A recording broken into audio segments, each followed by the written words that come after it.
What had he done to make him fly the land? You must have patience, madam. He had none. His flight was madness. When our actions do not, our fears do make us traitors. You know not whether it was his wisdom or his fear. Wisdom! To leave his wife, to leave his babes, his mansion, and his titles in a place from whence himself does fly. He loves us not. He wants the natural touch, for the poor wren, the most diminutive of birds, will fight her young ones in her nest against the owl. All is the fear, and nothing is the love. As little is the wisdom where the flight so runs against all reason. My dearest coz, I pray you school yourself. But for your husband he is noble, wise, judicious, and best knows the fits of the season. I dare not speak much further. But cruel are the times when we are traitors, and do not know ourselves, when we hold rumour from what we fear, yet know not what we fear, but float upon a wild and violent sea. Each way and move I take my leave of you. Shall not be but long, but I'll be here again. Things at the worst will cease or else climb upward to what they were before, my pretty cousin.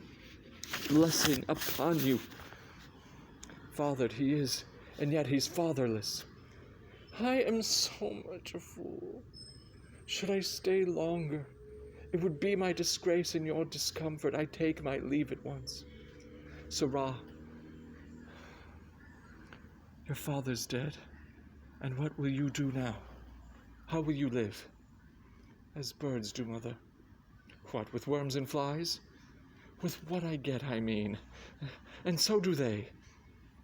Poor bird, thou wouldst never fear the net nor lime, the pitfall nor the gin. Why should I, mother? Poor birds, they are not set for. My father is not dead, for all your saying. Yes, he is dead. How wilt thou do for a father? Nay, how will you do for a husband? Why, I can buy me 20 at any market. Then you'll buy 'em to sell again. Thou speakest with all thy wit, and yet a faith with wit enough for thee. Was my father a traitor, mother? Ay, that he was. What is a traitor? Why, one that swears and lies. And be all traitors that do so? Every one that does so is a traitor and must be hanged. And must they all be hanged that swear and lie? Every one. Who must hang them? Why, the honest men. Then the liars and swearers are fools, for there are liars and swearers enough to beat the honest men and hang up them. Now God help thee, poor monkey, but how wilt thou do for a father? If he were dead, you'd weep for him. If you would not, it were a sign that I should quickly have a new father. Poor prattler, how thou talkest. Bless you, fair dame. I am not to you known, though in your state of honour I am perfect. I doubt some danger does approach you nearly. If you will take a homely man's advice, be not found here. Hence with your little ones, to fright you thus, methinks I am too savage. To do worse to you were fell cruelty, which is too nigh your person. Heaven preserve you. I dare abide you no longer.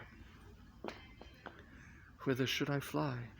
I have done no harm, but I remember now I am in this earthly world, where to do harm is often laudable, to do good sometime accounted dangerous folly. Why then, alas, do I put up that womanly defense to say I have done no harm? What are these faces? Where is your husband? I hope in no place so unsanctified, where such as thou mayest find him. He's a traitor. Thou liest, thou shag-eared villain. What, you egg? You young fry of treachery. He has killed me, mother. Run away, I pray you.